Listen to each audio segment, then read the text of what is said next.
kesehatan secara rutin. Yang pertama, cek kesehatan secara rutin bermanfaat untuk meningkatkan kondisi kesehatan kita. Semakin tepat informasi yang kita dapatkan, semakin bijaksana pula keputusan yang dapat kita lakukan. Cek kesehatan dilakukan secara rutin minimal 1 tahun sekali. Pemeriksaan kesehatan yang paling umum dilakukan berikut ini berguna untuk mendeteksi risiko penyakit tidak menular seperti diabetes mellitus, hipertensi, stroke, penyakit jantung, obesitas, asma, dan penyakit paru obstruksi kronis. Untuk pemeriksaan yang pertama yaitu cek tekanan darah. Tekanan darah adalah salah satu cara deteksi dini risiko hipertensi, stroke, dan penyakit jantung. Angka hasil pemeriksaan normal jika di bawah 140/900 mmHg. Yang kedua yaitu cek kadar gula darah. Cek kadar gula darah menunjukkan kadar glukosa dalam darah. Hasilnya membantu mendeteksi risiko diabetes. Hasil tes normal jika kadar gula darah sewaktu-waktu kurang dari 190 mgdl. Serta kadar gula darah puasa kurang dari 126 mgdl. Yang ketiga yaitu pantau berat badan. Lemak perut jika berlebihan akan memicu masalah kesehatan yang serius, seperti serangan jantung, stroke, dan diabetes.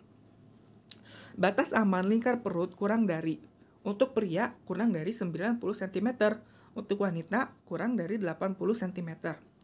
Di sini ada cara yaitu untuk menghitung IMT, indeks massa tubuh. IMT adalah perhitungan jumlah berat badan normal yang tepat dihitung dari tinggi dan berat seseorang. IMT sama dengan berat badan per kilogram per tinggi badan meter dikali tinggi badan. Nah, di sini bisa dilihat hasilnya kurus jika kurang dari 17,0 dan hasilnya obesitas tingkat 2 jika lebih dari 27,0. Dan yang selanjutnya yaitu cek kolesterol LDL. Kolesterol LDL dapat mengumpul di dinding arteri dan meningkatkan resiko untuk terkena penyakit jantung. Itulah sebabnya kolesterol LDL disebut sebagai kolesterol jahat atau buruk. Untuk menjaga kesehatan, disarankan Anda menjaga kolesterol LDL di bawah 100 HDL. Untuk kolesterol HDL atau yang disebut juga dengan kolesterol baik, semakin tinggi angkanya maka akan semakin rendah resiko Anda terkena penyakit jantung. Untuk laki-laki 40 mg per dl, untuk perempuan di atas dari 50 mg per dl. Trigliserida. Kadar trigliserida yang tinggi telah dikaitkan dengan risiko yang lebih tinggi terkena penyakit arteri koroner. Normalnya kurang dari 150. Kolesterol total. Total kolesterol darah Anda adalah pengukur dari kolesterol LDL, kolesterol HDL, dan komponen lipid lainnya. Untuk kolesterol total normalnya itu kurang dari 200.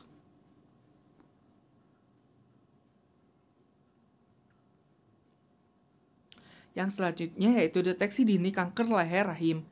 Cara yang paling umum untuk deteksi dini kanker leher rahim adalah dengan melakukan tes pemeriksaan berkala yaitu tes pap smear atau tes IPA.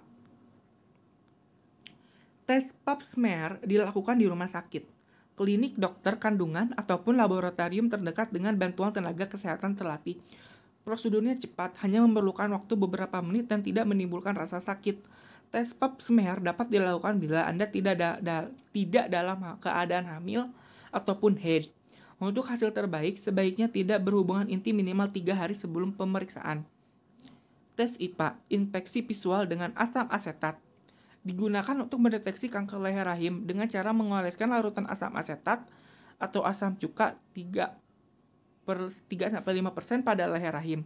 Asam asetat menegaskan dan menandai prakanker dengan perubahan warna agak keputihan. Hasilnya dapat diketahui dalam waktu 1-2 menit. Metode IPA sangat sederhana, murah, mudah dilakukan di puskesmas dan hasilnya cukup sensitif. Pemeriksaan dengan metode IPA dapat dilakukan kapan saja, termasuk saat menstruasi, saat asuhan nifas, saat konsultasi pemakaian alat kontrasepsi, atau saat pemeriksaan infeksi saluran reproduksi atau infeksi menular seksual. Dan yang terakhir yaitu sadari, periksa payudara sendiri. Pemeriksaan payudara sendiri bisa dilakukan perempuan sejak berusia 20 tahun. Dengan melakukan pemeriksaan dini, kanker payudara bisa dicegah dari resiko yang lebih tinggi akan lebih mudah bila Anda melakukan pemeriksaan payudara sendiri saat Anda mandi. Gerakan meraba atau memijat lembut mudah karena masih adanya sabun yang menempel di kulit. Sadari dilakukan setiap bulan pada hari ke-7 sampai 10 dari hari pertama haid. Yang pertama, caranya yaitu pertama, lihat payudara Anda di cermin. Dengan bahu lurus dan tangan diletakkan di pinggul, amatilah ukuran, bentuk, dan warna payudara.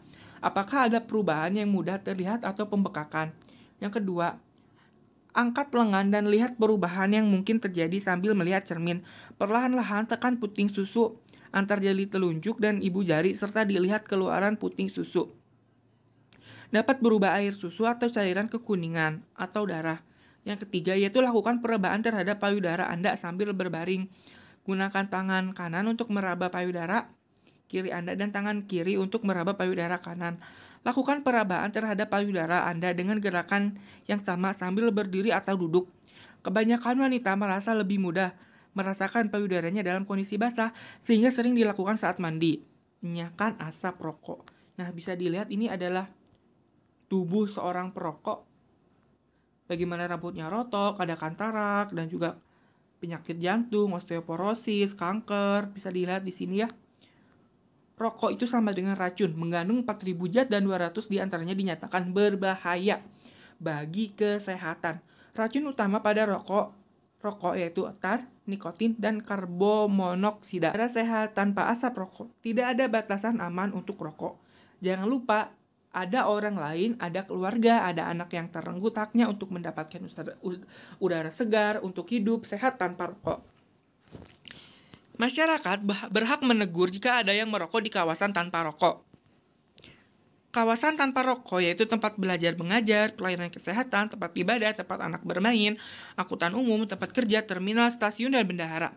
Hak masyarakat untuk mendapatkan informasi dampak kesehatan akibat rokok dengan adanya peringatan kesehatan berbentuk gambar di bungkus rokok. Ya, di sini ada 7 tips berhenti merokok. Yang pertama, bulatkan tekad berhenti merokok. Yang kedua, berhenti merokok seketika atau total, atau melakukan pengurangan jumlah rokok yang dihisap per hari secara bertahap. Yang ketiga, kenali waktu dan situasi di mana Anda paling sering merokok.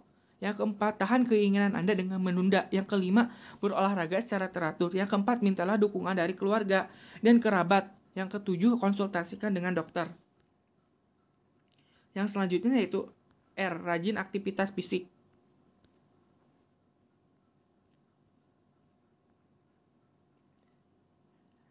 Aktivitas fisik adalah setiap gerakan tubuh yang diakibatkan kerja otot rangka dan meningkatkan pengeluaran tenaga atau energi. Dapat dilakukan di rumah, di tempat kerja, di sekolah, di perjalanan, di tempat umum, termasuk aktivitas lainnya dilakukan untuk mengisi senggang sehari-hari. Manfaat dari aktivitas fisik yaitu meningkatkan keseimbangan, mengoptimalkan tumbuh kembang, mengurangi resiko kematian dini, meningkatkan kerja otot jantung paru, meningkatkan metabolisme tubuh, mengendalikan stres, mengurangi kecemasan dan depresi, meningkatkan fleksibilitas, memelihara tulang otot dan sendi yang sehat, mengurangi resiko tekanan darah tinggi, mengurangi resiko penyakit kanker usus besar, mengurangi resiko diabetes, mencegah penyakit tidak menular, meningkatkan kerja, mengurangi resiko dan fungsi jantung, mengendalikan berat badan ideal, meningkatkan kemampuan dan keterampilan tubuh. Aktivitas fisik ada intensitas ringan atau sedang minimal 10 menit sehari-hari dan untuk intensitas sedang 30 menit setiap hari. Untuk ringan sedang, contoh aktivitas fisiknya yaitu berjalan santai, bekerja dengan komputer, membaca, menulis, menyetir, mengoperasikan mesin dengan posisi duduk, atau berdiri pekerjaan rumah tangga, seperti mencuci piring, menyetrika, memasak, menyapu, menjahit, latihan peregangan dengan gerakan lambat, membuat prakarya, bermain kartu, bermain video game, menggambar, melukis, dan bermain musik. Contoh aktivitas fisik sedang: berjalan cepat pada permukaan rata, pekerjaan tukang kayu, membawa dan menyusun blok kayu, memotong rumput dengan mesin, pekerjaan rumah seperti mengepel lantai, membersihkan rumah, memindahkan perabot ringan, berkebun, menanam pohon, dan mencuci mobil. Membiasakan diri untuk aktif bergerak. Perhatikan posisi tubuh pada saat duduk, berdiri, dan bergerak. Lakukan peregangan dan mengubah posisi tubuh bila bekerja pada posisi yang sama. Yang waktu lama, cukup minum bila melakukan aktivitas fisik sedang. Konsultasikan ke dokter bila ada keluhan.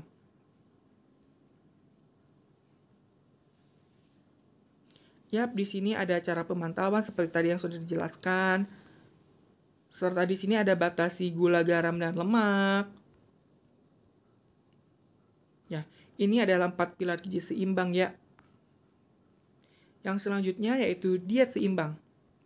10 pesan gizi seimbang. Syukuri dan nikmati aneka ragam makanan. Kedua, banyak makanan sayuran dan cukup buah-buahan. Yang ketiga, biasakan mengkonsumsi lauk pauk yang mendukung protein tinggi.